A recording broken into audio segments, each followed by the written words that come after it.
പനിയായിരുന്നു റസൂലിന്, വിട്ടുമാറാത്ത പനി. ആയിഷ ബീവിയുടെ മടിയിൽ തലവെച്ച് കിടക്കാണ്. പനിയൊന്ന് വിട്ടുപോകാൻ മഹദി തന്നാലാവുന്നത് ചെയ്യുന്നുണ്ട്, പക്ഷേ പനി ഒട്ടും കുറയുന്നില്ല. ജിബ്രീൽ അലൈഹിസ്സലാത്തു വസ്സലാം വന്നിട്ട് ചോദിച്ചു, നബിയെ, പുറത്ത് അസ്രായിൽ നിൽക്കുന്നുണ്ട്, അങ്ങേക്ക് സമ്മതാണെങ്കിൽ അങ്ങയുടെ റൂഹിനെ കൊണ്ടുപോകാൻ അള്ളാഹുവിൻ്റെ കൽപ്പനയുണ്ട്. നബി തങ്ങൾ സമ്മതം മൂളി. അസ്രായിൽ അലൈഹിസ്സലാത്തു വസ്സലാം തങ്ങളുടെ റൂഹിനെ പിടിക്കാൻ തുടങ്ങി. തങ്ങളെ വേദന സഹിക്കാൻ കഴിയാതെ പറഞ്ഞു, ഒന്ന് പതുക്കെ പിടിക്കണേ. മറുപടി ഇതായിരുന്നു, നബിയെ, വെണ്ണയിൽ നിന്നും നൂല് വലിക്കുന്നത് പോലെയാണ് അങ്ങയുടെ റൂഹിനെ പിടിക്കുന്നത്. നബി തങ്ങൾ പറഞ്ഞ മറുപടി, ഇങ്ങനെയാണെങ്കിൽ എൻ്റെ ഉമ്മത്തിൻ്റെ അവസ്ഥ എന്താകും?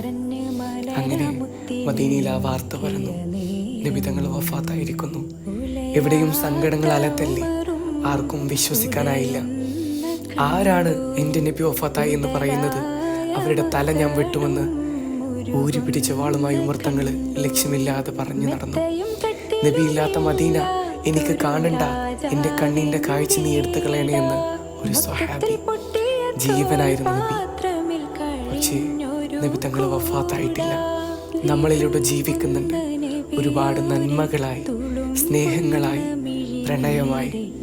ചാരത്തേക്കൊന്ന് വിളിക്കണേ റസൂലേ.